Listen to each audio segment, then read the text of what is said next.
Bonjour, bienvenue sur Boost. Je suis le prophète Isaac Tokoyon et notre verset du jour se trouve dans Galates, le chapitre 3, à partir du verset 28 au verset 29 qui dit ceci. Il n'y a plus ni juif ni grec, il n'y a plus ni esclave ni libre, il n'y a plus ni homme ni femme, car tous vous êtes un en Jésus-Christ. Et si vous êtes à Christ, vous êtes donc la postérité d'Abraham, héritier selon la promesse.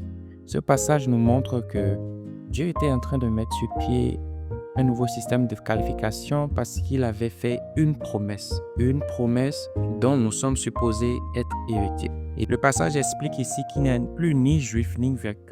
Parce que les Juifs, étant donné qu'ils étaient par la loi un peuple mis à part, choisi par Dieu, ils regardaient les Grecs comme ceux qui n'étaient pas sous l'alliance. Étant donné qu'ils n'étaient pas sous l'alliance, ils les regardaient comme des étrangers, des gens qui n'appartenaient pas à la famille de Dieu.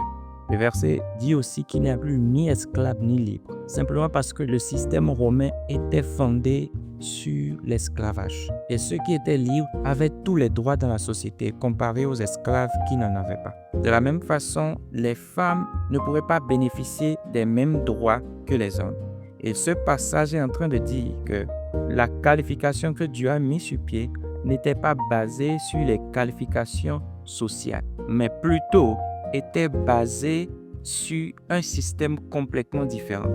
Si vous êtes à Christ, vous êtes donc la postérité d'Abraham, héritier selon la promesse. Mais pourquoi est-ce que c'était important pour Dieu qu'on soit la postérité d'Abraham avant de pouvoir avoir accès à ces promesses-là dont la Bible nous parle? Dans le verset 8 du même chapitre, la Bible dit ceci. Aussi l'Écriture, prévoyant que Dieu justifierait les païens par la foi, a d'avance annoncé cette bonne nouvelle à Abraham. Toutes les nations seront bénies en toi. Donc vous voyez, Dieu, désirant que nous soyons bénis et sachant qu'il justifierait les païens par la foi, il a d'avance annoncé qu'au travers d'Abraham, qui est le père de la foi, toutes les nations seront bénies. Et pour ce fait, la Bible dit dans le verset 13 au verset 14 que Christ nous a rachetés de la malédiction de la loi et que lui-même il était devenu malédiction pour nous, car il est écrit maudit est quiconque est pendu au bois. Pourquoi est-ce qu'il a fait ça? Afin que la bénédiction d'Abraham eût pour les païens son accomplissement en Jésus-Christ et que nous reçussions par la foi l'Esprit qui avait été promis. Donc par la foi, on reçoit l'Esprit de Dieu, on devient enfant de Dieu afin de pouvoir être béni par le biais d'Abraham. Donc le désir du cœur de Dieu, c'est que nous soyons bénis. La Bible nous apprend ici que la bénédiction est ce que Dieu nous a réservé. Malheureusement, aujourd'hui, on est plus conscient des malédictions que des bénédictions. Au lieu de prendre les promesses de Dieu comme la vérité, et quand nous voyons la malédiction, nous sommes en mesure d'appeler cela une anomalie, une illégalité.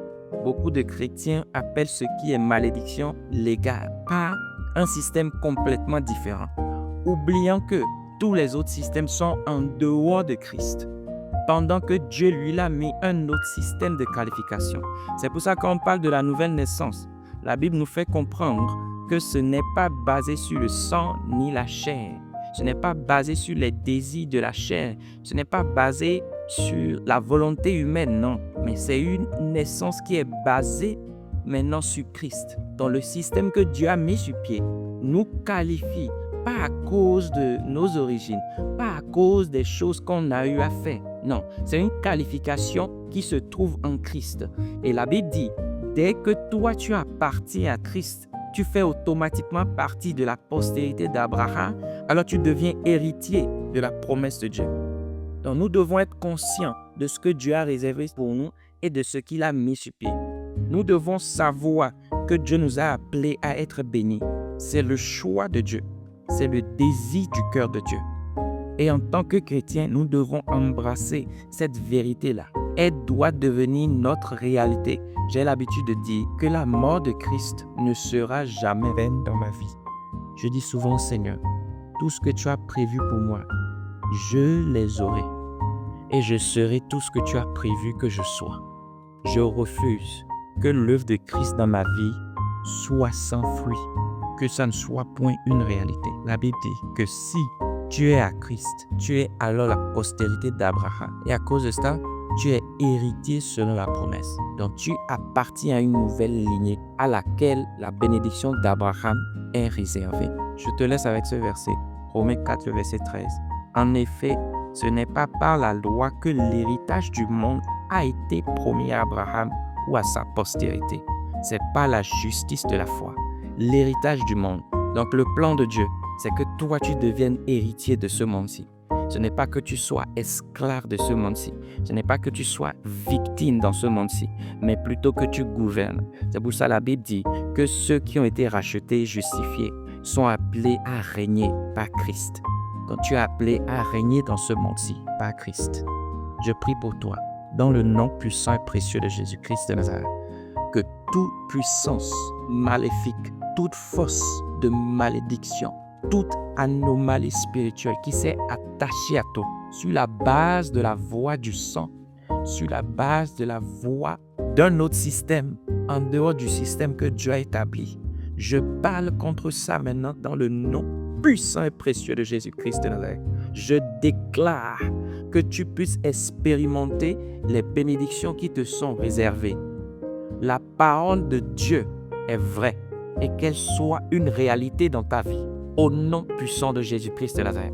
Si Dieu a prévu que tu sois béni et que le contraire est ce que tu expérimentes, aujourd'hui, je me lève en tant que serviteur de Dieu et je change ce cycle-là dans ta vie. Au nom puissant de Jésus-Christ de Nazareth, je prends autorité et je brise tout cycle maléfique, diabolique, cycle de la malédiction dans le nom puissant de Jésus-Christ de Nazareth. Et je déclare sur la base de la parole de Dieu que tu es béni en abondance dans le nom puissant de Jésus. En tant que justifié de Dieu, gouverne dans ce monde-ci dans le nom puissant de Jésus. Règne dans ce monde-ci dans le nom puissant de Jésus.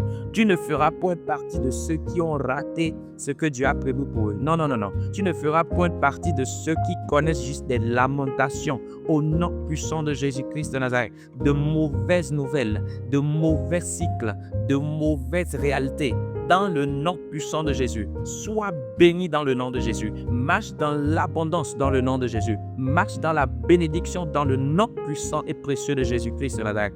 Et que tes jours soient remplis de joie, soient remplis de grandes choses. Que celui qui nous a appelés à lui, afin qu'on puisse expérimenter la bénédiction, que sa fidélité se manifeste en ta faveur. Expérimente la fidélité de Dieu. Dans le nom puissant et précieux de Jésus-Christ de Nazareth. Sois béni et passe une bonne journée. Amen.